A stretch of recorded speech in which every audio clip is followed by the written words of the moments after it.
عامل ايه يا هناك؟ ابويا جه ابويا جه ابويا جه كاي وحتى ابوكم بقى يا اخويا. نقول لك ايه يا هناك؟ شوف يبقى خلينا بعد العشاء نبقى نحلوا بيه. ماشي. المهم ما نروحش شغلانه صغيره كده وانت جهاز الغدا عقبال ما نيجي. تيجي بالسلام. ماشي؟ ماشي. ماشي يلا سلام.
الله جوافي ولا حريصة حتى.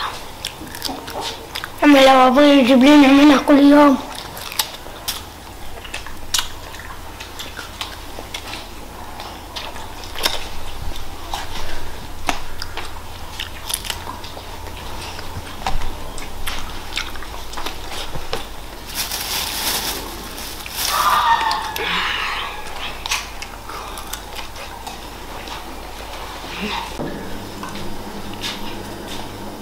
نعمل كوسه البسيوني على العاشي.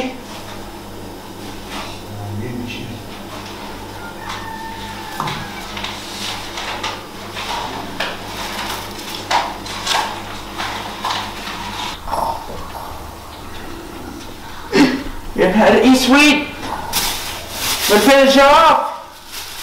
ده ما تقرقضوا على كلاب واكلاها حتى يا ولاد. يا طبيعي مش سامعين الاولاد، من حقهم اللي هم ما يسمعوش. طب اللي هيصحى نديله جني.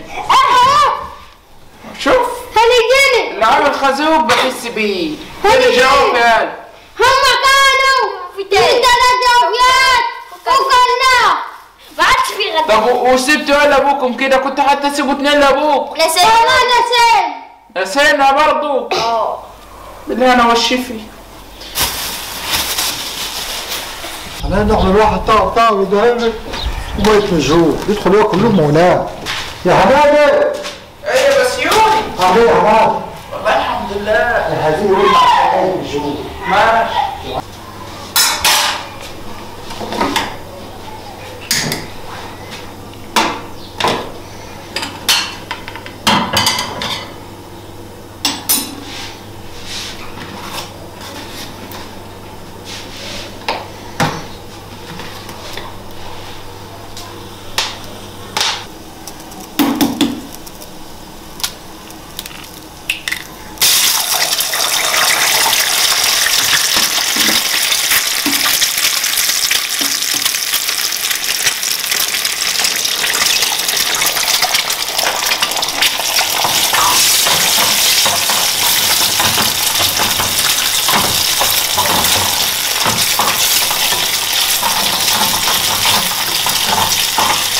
عامل ايه يا طبيعي انت ومحمد؟ كويسين؟ ايوه يابا احنا كويسين وذاكرنا.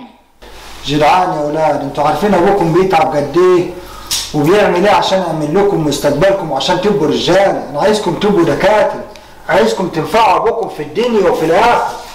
فاهمين ولا مش فاهمين؟ فاهمين. انتوا انا هنتحاسب بيكم، فانا لازم تكونوا وصليتوا ولا ما صليتوش؟ صلينا. اوعوا يا ولاد، اوعوا تصلي.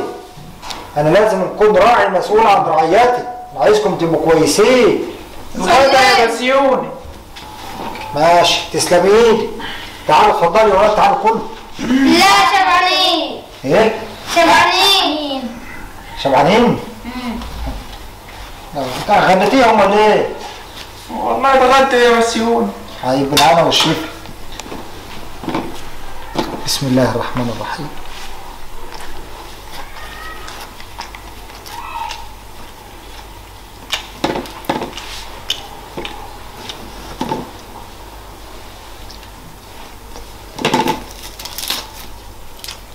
احلى حاجه البصل دي، البصل دي بيفتح النفس.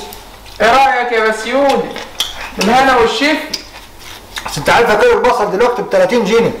مش خساره فيك يا بسيوني. مش خساره. طب ما تيجي تاكلوا معايا طيب؟ والله ما ليا نفسي يا بسيوني. سألنا أسدوا نفسي. زعلانين امكم ولا ايه يا ولاد؟ لا والله. عمر زي ابوه. عيال محترم. انا بقول لك ايه؟ ايه يا بسيوني؟ ما تخلطي لي جوافيها كده. نشرب عصير. جوافي؟ ولا هديها انا كلها. جوافي ايه؟ والله العيال قاعدة على الكيس يا بسيوني كلوا بحار. بتقول ايه يعني هادي؟ بنقول لك العيال قاعدة على الكيس الجوافي اكلوه. وما خلتوليش ولا واحدة يا ولاد. نسينا يابا. نسيت ابوكم الشجاع. بالهنا والشفا يا عيال. بالهنا والشفا. شيلي يا هنادي. هو دي غداك يا بسيوني؟ الحمد لله. المهم تكونوا مبسوطين وراضيين. راضيين؟ راضيين. ماشي. هنطلع انا مشوار كده مع عمكم ابو فياض وحنيش. مش عايزين حاجه من بره؟ لا. يلا السلام عليكم. واد يا عباس، ودي المعزه اذبحها ووزعها على الغلاب، قول لهم دي ابويا ابو فياض. انا بنقول لك اسمي عماشي مش عباس. عماشي. ما تقول شو هتقول لي عباس ومش عباس. امال اخوك عباس فين يا علي؟ عباس في الدرس يابا. وانت بتشوف بينا يابا، من مين اللي عرفنا يابا؟ يعني ظبطت لكم الدنيا ورستيت لكم الامور وعاوزكم تبقوا رجالي. اتفضل يا حاج بسيوني، اتفضل. قبل عمك بسيوني يا قبل عمك بسيوني. ده عم بسيوني. ازيك يا واد يا عماشي؟ يلا اتفضل اتفضل. عامل ايه يا واد يا عماشي؟ عم بسيوني عرفنا ازاي من بعض؟ عرفني اللي انا عماشة ازاي؟ خد اخوك عباس وروحوا على الارض الشرقيه شوفوا ايه اللي فيه عشان ان شاء الله السنه دي لازم نحط لكم كمان رصيد في البنك. حاضر يابا. ربنا يخليكم لي، ربنا يخليكم لي. عامل ايه يا حاج بسيوني؟ والله الحمد لله. اخبارك ايه يا راجل؟ والله الحمد لله يا ابو فياض. الواحد زهقان زهق يا ابو فياض. ليه مالك وشك كده اسود كده؟ ايه المزعله؟ نفسك فلوس؟ فلوسي كسر. على الطريق تاخد. امال ايه مالك يا حاج بسيوني؟ قصه يا ابو فياض ان الدنيا لهتني، ولولا الامور اللي بتحصل معانا دي ممكن كنا رحنا في داهيه. طب اسكت، انا عاوز نقول لك على حاجه قبل امورك والدنيا. انا ربنا كرمني كرم السنه دي من التجاره لحد البارح. لحد البارح ربنا كرمني ب20,000 في 5-6 فنادين تيم. اللهم صل على النبي. الله يبارك لك، الله يبارك لك. اول حاجه عملتها حطيت لي الواد عباس 10 والواد عماشه 10,000 في البنك. عيال برضه غلابه، عيال غلابه يا بسيوني ما بيستحملوش ان انا نقوم من النوم ونقول عاوز كوبايه ميه. ما هو دي اللي انا جاي نحكي لك عنه. ليه ايه في ايه يا بسيوني؟ بص يا ابو فياض، انا كنت في الشغل وجبت 2 كيلو جوافي. يا عم مش مشكله. وجيت انا بعد ما اتغديت بنقول له ليه هاتي لي جوافياي؟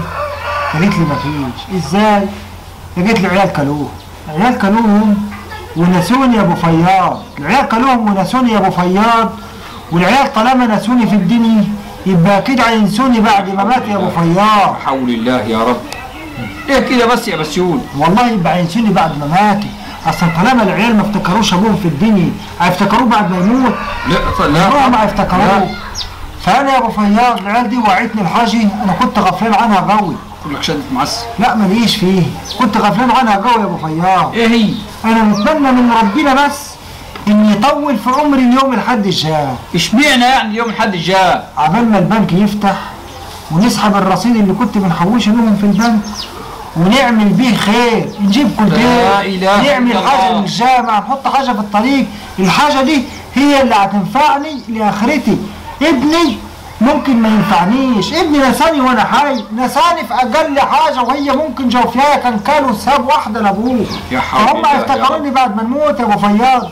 لا مش هيفتكروني. يعني مش هيفتكروني بعد ما نموت يا ابو فياض. صحيح. مش هيفتكرني غير عملي الصالح اللي انا عملته. صحيح.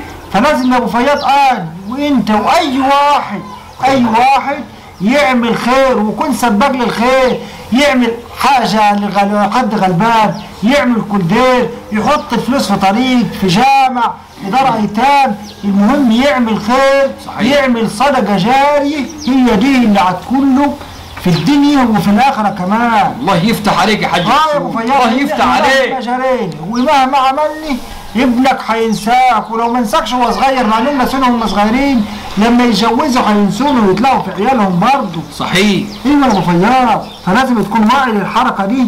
انا العيال دول وعوني وضربوني قلم على وشي، انا ساعتها وعيت وفقت للي كان ممكن يحصل لي. لا حول الله. اي نعم انا مسؤول عنهم، بس لازم برضه نبقى مسؤول عن نفسي. لازم برضه نعمل لدنيتي يا ابو فياض ونعمل لاخرتي. لازم نقدم الخير اللي ممكن يدخل معايا قبري. ما انت مش هيدخل معاك قبرك غير عملك الصالح. يا حاج بسيوني خلاص بقى هتخلينا نعيط يا حاج بسيوني. ما انا منفلقك برضه عشان قبل ما انت عمال تقول حطيت 10 لدي و10 لدي، واللي بتجيبه تقسم على دي وعلى دي. العيال دول بكره ينسوك. اعمل لدنيتك واخرتك يا ابو فياض، اهم حاجه اخرتك. طلع لله وتصدق وزكي ويعمل صدقه جاريه عشان تدخل معاك القبر. ان شاء الله يا حاج بسيوني لا نعمل صدقه جاريه ونعمل كندير، وال20,000 اللي سحبتهم وحطيتهم لعيال الكلب دول، ما دام عيالك عملوا فيك كده، امال ده انا هيعملوا فيا ايه؟